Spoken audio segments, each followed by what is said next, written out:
You are listening to the FCF Leadership Podcast. This podcast has been created to help you connect and achieve your destiny as a leader. For more information, visit our website at fcf.org.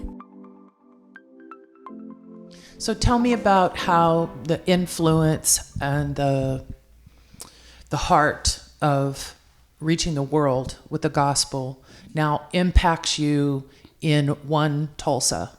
And what does your local community of believers now take on with that in mind, knowing what you've been doing, their sister church in Ecuador, and the whole thing? What does that look like now for you guys? Yeah, I think that for us, we used the word earlier about culture, and to me, culture is just like the way in which you do something. And I'm a big believer that you'll either have culture by design or culture by default. So right now, one of the benefits of starting something from scratch is that you get to create your culture. You can be intentional about it. So to us, having a global vision, having a vision for the world, it's at the very core of who we are. It's our DNA. Right. And part of it is, and so then that just knowing that that's like who you are, it's going to flesh out many different ways, right. So it's everything from just our own personal lives. I mean, last night we're talking to our team down in Ecuador and, brainstorming new things down there. We're taking trips down there. Part of what we're doing as a church is helping to fund some stuff that's going to be happening down there. But beyond like the pragmatic, how does it flesh out? It really is just like being committed to the thought and the recognition that, like, I think as pastors, if our vision is only for our church, only for what's going on in our city, only for our community, I think we have too small of a vision. And I think we rob God from or we limit God from how he could flow through us. Like, I don't know, I think the questions that we ask are the answers that we'll get. So if we are asking questions like, God, how can my church grow? Or how do I make a difference in this city? Or whatever those questions are, we're going to have the answers too. So and those are great questions. We need to be asking those questions. I'm not saying we don't, but I think we can add some questions. God, how can our church in this town make a global impact? What is it that you have called us to do that would be, because we have lived it. I mean, and I am like, as missionaries, not only, and we've kind of been on every side of this coin.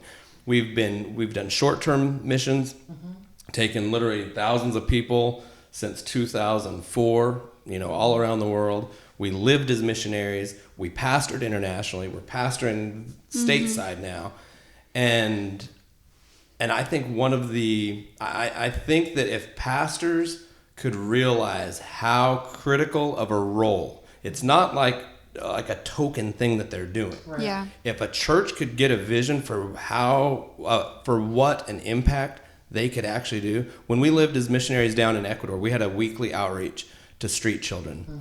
The government, the municipality of Quito came to us and said, through a series of things, God opened some doors, and they came to us and said, we have a problem with kids that are living on the streets. And they'd seen some of the work that we'd done in other areas, and they said, can we partner with you? Can you do something with us to help these kids? They said, we'll provide security, we'll do the inviting and all this stuff. Like, we'll give you resources. They said, we don't have a budget, but can you do something? And so our team down there, they put together this whole, it was like a kids TV show without cameras, right? It was like, it was characters. They wrote theme songs. It was this whole thing. We called it Carpa Loca, which was the crazy tent. And this big tent would come. That was the other thing that the city provided, was a big tent for us to do it. Hundreds of kids would show up every week, these street kids there in Quito. And I share this story to say we didn't have any money to do this. We didn't have budget to do this. And literally our weekly budget with our team to do this, it was a great ministry. We had $10 a week to do Carpa Loca. we built everything. So it's so cool how something that would be considered a limitation of like, oh, well, we have $10, let's do $10 a week for the budget, became the actual asset for the way in which God wanted to reach these particular children. So I remember we had like the municipality come in from Quito, and they were like looking and observing what we were doing. And like we said, we had $10, so we got cardboard boxes, and we painted the boxes, and we went down to the local market where they sold fruit, and we got crates, and we built our games out of that. Everything that we had was from these little local markets because that's what we could afford, which was like literally nothing. And the municipality's comment, one of the guys came up to me and was like, what I love is that you took the elements of what these kids have. Like, their parents are the ones who work in that fruit shop over there, and they have those crates, and that's what you made your game out of. You used recycled materials, like, and we didn't even, you know what I mean? Like, we're just doing like it was part of like this the strategy. It was God's strategy. Do you know what I mean? Yes. I think in that he knew how, if we came in with our slick, like, funded by another country, like, program, it wouldn't have impacted these kids' hearts. Right. You know what I mean? But all that to say, the dollar, the gift, can literally change the trajectory of a child, the trajectory of a family, right. The way that in which a culture would view even like the big purpose of that particular ministry was to allow those kids for just a little bit of time to come and play because they worked all the time. And so for 1 to 2 hours out of their week, they got a little slot to come and play. And they heard a message about you're creative, you have hope. You know what I mean? Yes. And it changed their lives, you know? Yeah, and I think like had a church been able to know about that and say like, oh, like, well, because it's very easy to diminish what you have in your hand. Yeah. And I'm a big believer in maximize that which you've been entrusted with. Yeah. Doesn't matter how much it is. Right. It's parable of the talents, you know. Be faithful over little, God will make you ruler over much. Yeah. A church that had $50 to really send somewhere globally. And I'm all of this is just going back to your question, what does it look like to be globally minded? I think it can look many different ways. It can look and say, you know what? That one missionary couple that we know, let's support them. Right. Or, hey, when they come back to the States, let's buy their rental car. Or let's send, like, it'll look a lot of different ways. Yeah. A family from your church is going down to a vacation, and you got an extra suitcase. Open the suitcase up in your church, print off a list of a missionary thing, like, we can't get Cheez-Its, or my kid loves goldfish. I mean, something like that. Right. People doing stuff like that for us, like, impacted our family, where we're like, we're not forgotten. Right. Like, and my little 2.5-year-old can have his favorite snack. You know what I mean? Like, like God sees him. Yeah. Does that make sense? Yeah. Like, something so small is so huge. Yes. Yeah. It's more just the commitment to say like, okay, we are going to be globally minded. We're going to, because it's like those, and there's all kinds of psychology behind this, you know, from a secular sense, but I believe it's also a spiritual thing that, like, when you become aware of something and when you're kind of your radar's on, like, God will bring things across your path, like when you're looking, you know? Yes. So if you're not even asking the question about how do I make a global impact, then how do you expect to make a global impact? Right. But if you just begin to position your heart to say like, okay, God, how could you use us? How could you use, and trust me, I get it. I am from a small little town, small church growing up, and that small little church actually ended up sending many people that serve as full-time missionaries in the world today. That's awesome. I mean, I remember like the first time I went on my first trip when I was like 17 years old to Venezuela. Like, I'm from small town America. It made the newspapers, like, local boy leaves country, you know. But I say that to say, like, anybody can make a global impact. Anybody can make a difference internationally. Yeah. And why that matters, because there's all kinds of people that, you know, have different opinions on that.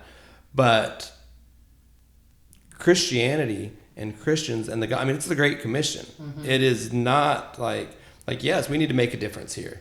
Yeah. But we also need to be globally minded. Mm-hmm. But it's I don't see it as optional. Right. I think it's part of what it looks like to, like you were saying, it's walking out, it's living Christianity. And it's also just the thought that like the little that we maybe feel like we have is more than most people have. Well, as we get ready to wrap this up, there's a couple of things that I want to make sure people are connected to, and that is, and you touched on this here for a little bit, of thinking maybe a little bit outside the box. Instead of thinking we're a small church, we only have 10 people, 12 people, 25 people, whatever, and I have to work a full-time job as a pastor, as well as do the work of the ministry here. How can I send money someplace else or whatever? And you just mentioned it doesn't have to be anything major, just whatever can be done, making those connections. And I want to make sure everybody knows that they can, obviously we have missionaries that we support. We have leadership summits that we do around the world to raise up and train leaders to impact their nations around the world. But you guys also have Go International. That's still a functioning ministry that does short-term missions trips and all kinds of things. Tell us a little bit about Go, and even give us the information on if people are interested, want to partner with what you're doing. Yeah, totally. There is, really our heart is to help connect churches to global vision and to ways that they can make an impact. So we have a number of ways that churches can get involved with Go International, everything from just connecting with need of what's going on in certain places, because how can you make unless you know that this Carpa Loca ministry exists in the streets of Ecuador, how do you know that your $50 could actually make a difference? So part of it is just being a connection point to let them know certain needs that are going on around the world. The other thing is sending leaders on trips, because it's like having a few people that kind of see firsthand and see, wow, this is like a real thing that's happening, and getting someone in your church that really does have global vision is key. But then also, like we do, you can send teams with us. A lot of times we'll partner with several different churches where maybe 5 or 6 different churches are coming on a trip together. That's one model that we do. And then the other is like even individual churches. Often we've put together, a pastor will contact us and say like, hey, we'd love to send a team of 25 people. Can you facilitate that trip for us? And we take care of all the details of it. And that way, like the pastor that comes on the trip, or the youth pastor, whoever it is that's leading the trip, it's like focus on building relationships, and we'll handle the details in the background. So there's many ways that we could help a church kind of make some first steps in getting going. But really, I think my main encouragement to pastors out there is to just begin to ask the question. And as you ask that question, I'm just 100% confident that God begins to put things on your heart, or that next flight you're on, you're going to be talking to somebody that, like when you start asking and position your heart in a place of seeking, how do I make a difference? The world's so big and so full of need. I have no doubt that the Lord is going to speak the right ways in which your community, your church is to get involved with making a difference internationally. And I would just say, don't despise the small gift. Like I think of 5 loaves and 2 fish. That is how the Lord fed the masses. Right. I mean, that sometimes I think we're scared to like do something because they're like, well, I don't know, it's so big, it's not going to be enough. Like, why even try? But we all are guilty of the comparison game. Sure. We hear of all these ministries, they gave 10,000 to this, or they gave 50,000 to that, or whatever, and then we just think, my $25 means nothing. But your $25 can mean everything. Everything. Yeah. Yes. Exactly. It's powerful. So that's really good. Thank you for saying that. I do want to let everybody know that we are in communication and strategy planning.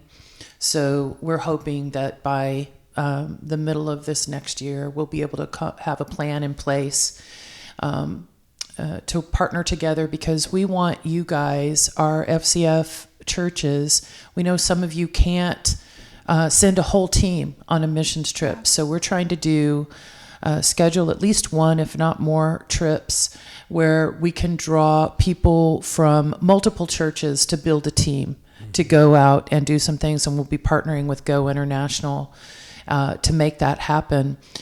Greg and Christa have such experience, and one of the things that I want you to tell everyone is that how you measure success on the mission field, because I really love this.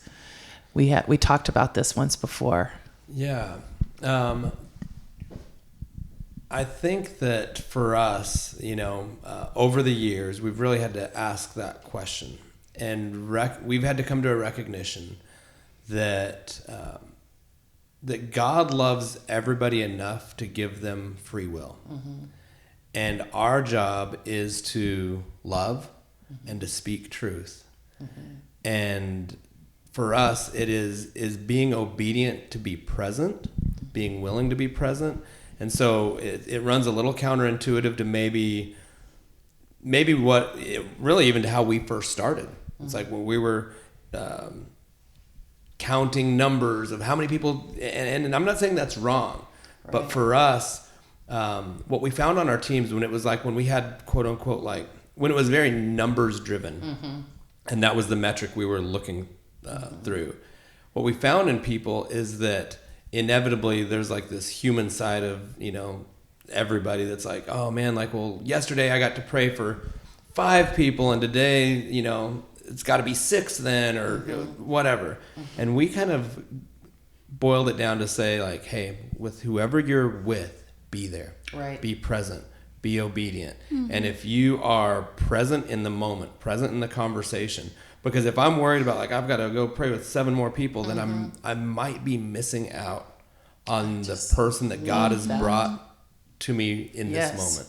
It's being mindful that every encounter is meaningful. Ugh, it makes me want to cry just hearing you say that, because that's so much more God-minded than anything we heard. And I know it's so easy for us and those are celebrations, multiple thousands or hundreds or whatever of salvations. That is celebratory. That's not what I'm saying. But what I'm saying is the power of what happens on those one-on-one moments is far greater than just looking at those numbers.